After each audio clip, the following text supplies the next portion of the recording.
Hello friends, राजा yes academy में आपका स्वागत है। आज मैं लुसेंट के अगले वीडियो में अगला टॉपिक वैदिक सभ्यता के बारे में बताने जा रहा हूँ, जो कि सभी प्रतियोगी परीक्षाओं के लिए महत्वपूर्ण टॉपिक है। अगर आप मेरे चैनल पर नए हैं तो सब्सक्राइब कर लें और बेल आइकन दबा दें ताकि सभी नोटिफिकेशन आपको मिलता रहे। तो चलिए, आज का टॉपिक है वैदिक सभ्यता। तो वैदिक काल का विभाजन दो भागों में हुआ था। ऋग वैदिक काल, जिसका समय 1500 से लेकर 1000 ईसा पूर्व, और दो में उत्तर वैदिक काल, जिसका समय काल 1000 से 600 ईसा पूर्व में किया गया है। आर्य सर्वप्रथम पंजाब एवं अफगानिस्तान में बसे। मैक्स मुलर ने आर्यों का मूल निवास स्थान मध्य एशिया को माना है। आर्यों द्वारा निर्मित सभ्यता वैदिक सभ्यता कहलाई। आर्यों द्वारा विकसित सभ्यता ग्रामीण सभ्यता थी। आर्यों की भाषा संस्कृत थी। आर्यों के प्रशासनिक इकाई आरोही क्रम से इन 5 भागों में बटा था: कुल, ग्राम, विष, जन तथा राष्ट्र। तो ग्राम के मुखिया को ग्रामीणी, विष का प्रधान विषपति एवं जन के शासक राजन कहलाते थे। राज्य अधिकारियों में पुरोहित एवं सेनानी प्रमुख थे। वशिष्ठ रूढ़िवादी एवं विश्वामित्र उदार पुरोहित थे। सूत रथकार एवं कम्मादी नामक अधिकारी रत्नी कहे जाते थे। इनकी संख्या राजा सहित करीब 12 हुआ करती थी। पूरब दुर्गपति एवं स्पष्ट जनता की गतिविधियों को देखने वाले गुप्तचर थे। वाजपति गोचर भूमि का अधिकारी होता था। उग्र अपराधियों को पकड़ने का कार्य करता था। सभा एवं समिति राजा को सलाह देने वाली संस्था थी।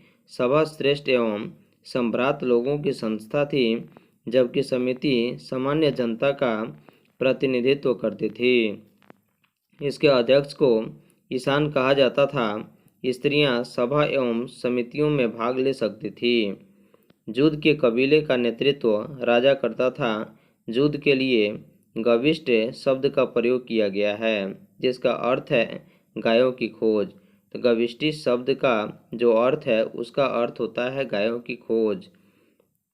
10 राज्ञ युद्ध का उल्लेख ऋग्वेद के 7वें मंडल में है। यह युद्ध परुष्णी रावी नदी के तट पर सुदास एवं 10 जनों के बीच से लड़ा गया, जिसमें सुदास विजयी हुआ। ऋग्वैदिक समाज 4 वर्णों में विभक्त था। ये वर्ण थे ब्राह्मण, क्षत्रिय, वैश्य और शूद्र। ऋग्वैदिक काल में समाज को 4 वर्णों में विभक्त किया गया था, जो था ब्राह्मण, क्षत्रिय, वैश्य और शूद्र। यह विभाजन व्यवसाय पर आधारित था। ऋग्वेद के 10वें मंडल के पुरुष सूक्त में चतुर्थ वर्णों का उल्लेख मिलता है। इसमें कहा गया है कि ब्राह्मण परम पुरुष के मुख से, क्षत्रिय उनकी भुजाओं से, वैश्य उनकी जांघों से एवं शूद्र उनके पैरों से उत्पन्न हुए हैं। आर्यों का समाज पितृप्रधान था। समाज की सबसे छोटी इकाई परिवार या कुल थी, जिसका मुखिया पिता होता था, जिसे कुलप कहा जाता था। स्त्रियां इस काल में अपने पति के साथ यज्ञ कार्य में भाग लेती थी। बाल विवाह एवं पर्दा प्रथा का प्रचलन नहीं था, और विधवा अपने मृतक पति के छोटे भाई देवर से विवाह कर सकती थी। स्त्रियां शिक्षा ग्रहण करती थी। ऋग्वेद में लोपामुद्रा, घोषा, सिक्ता, आपला एवं विश्वास जैसी विदुषी स्त्रियों का वर्णन है। गार्गी ने याज्ञवल्क्य को वाद विवाद की चुनौती दी थी। जीवन भर अविवाहित रहने वाली महिलाओं को अमाजु कहा जाता था। वैदिक काल में वैदिक सभ्यता में जीवन भर अविवाहित रहने वाली महिलाओं को अमाजु कहा जाता था। आर्यों का मुख्य पेय पदार्थ सोमरस था। यह वनस्पति से बनाया जाता था। आर्य मुख्यतः 3 प्रकार के वस्त्रों का उपयोग करते थे। पहला वास, दूसरा अधिवास और तीसरा उष्णिस। तो अंदर पहनने वाले कपड़े को निवी कहा जाता था। आर्यों के मनोरंजन के मुख्य साधन थे संगीत, रथ दौड़, घुड़दौड़ एवं सूतक क्रीड़ा। आर्यों का मुख्य व्यवसाय पशुपालन एवं कृषि था। गाय को अघन्या न मारे जाने वाले योग्य पशु की श्रेणी में रखा गया था। गाय की हत्या करने वाले या उसे घायल करने वाले के लिए वेदों में मृत्युदंड अथवा देश से निकलने की व्यवस्था की गई थी।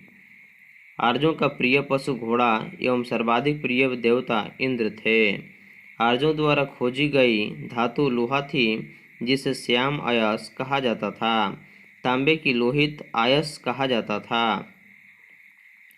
व्यापार हेतु दूर दूर तक जाने वाला व्यक्ति को पाणी कहते थे। लेन देन में वस्तु विनिमय की प्रणाली प्रचलित थी। ऋण देकर ब्याज देने वाला व्यक्ति को बेकनॉट यानी कि सूदखोर कहा जाता था। मनुष्य एवं देवता के बीच मध्यस्थ की भूमिका निभाने वाले देवता के रूप में अग्नि की पूजा की जाती थी। ऋग्वेद में उल्लिखित सभी नदियों में सरस्वती सबसे महत्वपूर्ण तथा पवित्र मानी जाती थी। ऋग्वेद में गंगा को 1 बार और जमुना का उल्लेख 3 बार हुआ है। इसमें सिंधु नदी का उल्लेख सर्वाधिक बार हुआ है। उत्तर वैदिक काल में इंद्र के स्थान पर प्रजापति सर्वाधिक प्रिय देवता हो गए थे। ऋग्वैदिक कालीन नदियां जो थी वह थी प्राचीन नाम, जैसे कुंभ का जो आधुनिक नाम कुर्रम है, कुंभा का आधुनिक नाम काबुल है, बिस्तता का प्राचीनतम नाम था जिसका आधुनिक नाम झेलम है, और प्राचीन नाम आस्किनी जो था उसका आधुनिक नाम चिनाब है।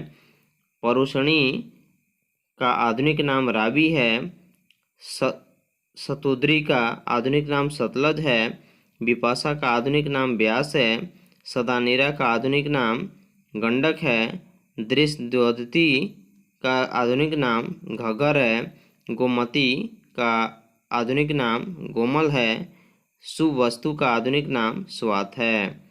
तो उत्तर वैदिक काल में इंद्र के स्थान पर प्रजापति सर्वाधिक प्रिय देवता हो गए थे। ऋग्वैदिक कालीन देवता इंद्र को युद्ध का नेता एवं वर्षा का देवता कहा जाता था। अग्नि को देवता एवं मनुष्य के बीच मध्यस्थ करने का संबंध था।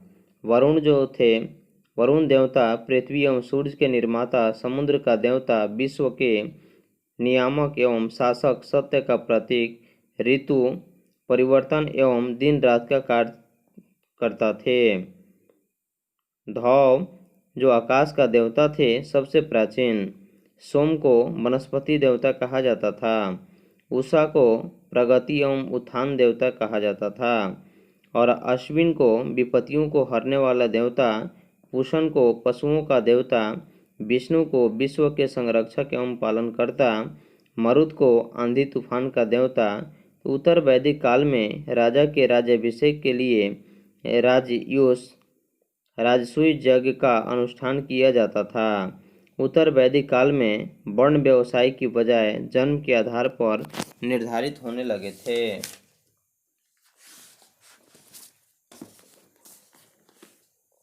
उत्तर वैदिक काल में हल को सिरा और हल रेखा को सीता कहा जाता था। उत्तर वैदिक काल में निष्क और शतमान मुद्रा की इकाइयाँ थीं, लेकिन इस काल में किसी खास भार, आकृति और मूल्य के सिक्कों के चलन का कोई प्रमाण नहीं मिलता। सांख्य दर्शन भारत के सभी दर्शनों में सबसे प्राचीन है और इसके अनुसार मूल तत्व 25 है, जिनमें प्रकृति पहला तत्व है। सत्यमेव जयते मुंडकोपनिषद से लिया गया है। इसी उपनिषद में यज्ञ की तुलना टूटी नाव से की गई है। गायत्री मंत्र सवृति नामक देवता को संबोधित है, जिसका संबंध ऋग्वेद से है। लोगों को आर्य बनाने के लिए विश्वामित्र ने गायत्री मंत्र की रचना की। उत्तर वैदिक काल में कौशाम्बी नगर में प्रथम बार पक्की ईंटों का प्रयोग किया गया है।